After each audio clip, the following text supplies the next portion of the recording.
Thank you so much, ma'am, for the kind invitation. Thank you, AIOS. Thank you, Mahipal sir, for giving me this opportunity to present our two innovations which we innovated in our institute. The credit for both the innovations, of course, goes to Dr. Sri Ganesh. So the first innovation is a novel cystitome marker, which is helpful in achieving standard cystitomes. So we all know that standardization is very important in achieving perfect and predictable outcomes in cataract surgery. And capsulorhexis being being the most important step of phacoemulsification surgery, needs to be standardized in some way, because if there is any problem during this step, then certainly there may be complications. And also, even if the rhexis is not made properly, then there can be long-term issues with IOL centration and visual symptoms of the patient. So one way of doing this is using a standard instrument. Cystitome being cheaper and widely available is probably more popular in India. So basically, there are different ways using which you can make cystitome. However, there is no standard way of creating cystitome, and different surgeons are using different ways to make cystitomes. And this can probably affect the way you make a cystitome, basically the bend, the angle, and the length of the bent needle. All that can affect the start of your capsulorhexis, which, of course, as we say, well begun is well done. So if you begin well with this with the capsulorhexis, you will most likely end up also doing a perfect rhexis. So this is where our innovation comes into play. So this is the Ganesh and Grewal Cystitome Maker. This was co-designed by Dr. Sri Ganesh and Dr. Grewal from Chandigarh. So this is essentially like a plier, and you can see it has two jaws. The inferior jaw is slightly longer compared to the superior one, and it has a slot for the placement of a needle. So you can use both 26 as well as 27 gauge needle. And what you essentially have to do is that you have to place the needle in this slot, and then you have to close the handles. And as you do that, as you close the handles, there is another bending block under the superior jaw, which bends the tip of the needle. And as the tip of the needle is bent, simultaneously, you also bend the hub of the needle, which gives you the second bend. So basically, it is giving us an angle of around 90 degrees at the tip and at 45 degrees at the hub, which is usually the recommended and the standard specification of a cystitome. So let's see how this is used. So this is a surgical video showing the demonstration of this instrument. So you can see that with this instrument, it is easy to pierce the anterior capsule and also raise a proper flap, which can then be further advanced using the shear technique. And here you get a perfectly centered 5 to 5.5 millimeter rhexis. And in our experience, the reproducibility of this instrument is very good. This is another case showing the demonstration.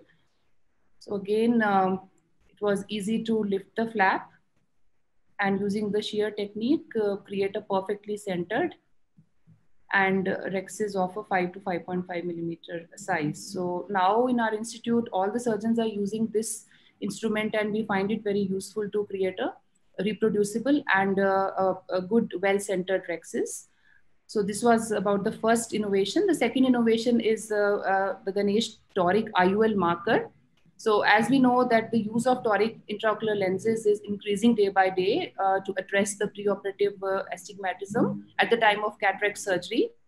However, and there are various causes of a small pupil, which we already know, and an emerging cause of small pupil is the femtolaser-assisted cataract surgery, as it is becoming popular. But one of the downsides of this is that intraoperative meiosis can happen and can further reduce the size of the pupil. And if you are implanting a toric IOL in small pupil, then this is what invariably happens. So you have a toric IOL in there, and you want to see the placement, and you want to check the accuracy of the axis. So what you have to do is that you invariably use a second instrument, either a Kuglen hook or a dialer, to retract the iris.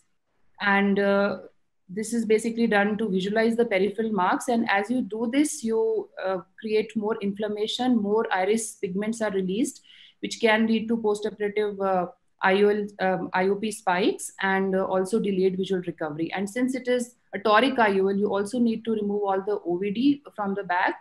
And at the end, when you form the AC, again, there is a chance that the lens can further move, and you're again not very sure about the position of the lens. So here, this instrument comes very handy. The instrument has a projection underneath, and it has two slit windows. What you have to do is that you have to align the peripheral toric marks, which are there on the toric IOL, into the peripheral slit windows. So you can see that the marks are being aligned into the window, and then you have to press on the lens for about 10 to 15 seconds. So when you press the instrument on the lens, it creates a linear mark at the center of the IOL. So once this mark is created, then you load the lens into the cartridge and inject inside the anterior chamber. Now, this is just to show how this lens, this mark works, and how it is used to align the axis. So this is in a dilated pupil. You can see very well that the central linear mark is perfectly aligned with the peripheral toric marks of the IOL. Now, if at this stage, if the pupil comes down, you are not really worried, because you will be aligning the central linear mark to the external marking of the cornea, which you have done, or if you are using a markerless system like Zeiss Callisto markerless system. And the mark remains on the eye for about 5 to 7 minutes, which is a good enough time for any experienced surgeon to place the lens in its correct axis after implantation.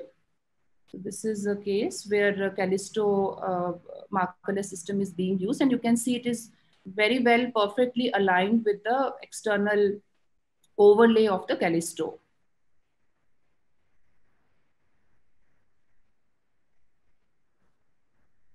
This is a real case scenario where there was a mid-dilating pupil and a toric lens was implanted, and the toric marker was used.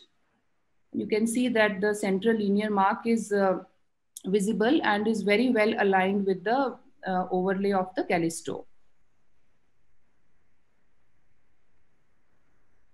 So you're not worried about the peripheral marks at all. So on first post-op day itself, patient had a 0 rotation on eye trace. And another good thing about this instrument is that it does not really affect the visual quality post-operatively. This is first day HD analyzer being done for this patient, and the OSI, or the objective scatter index, is very well within the normal limits, which is less than 1.5. So this is a very useful tool for toric IOL implantation in small pupils. Both the instruments are available with Epsilon, and we don't have any commercial interest in this. However, many surgeons now across India are using both the instruments and are finding it useful. Thank you for your kind attention.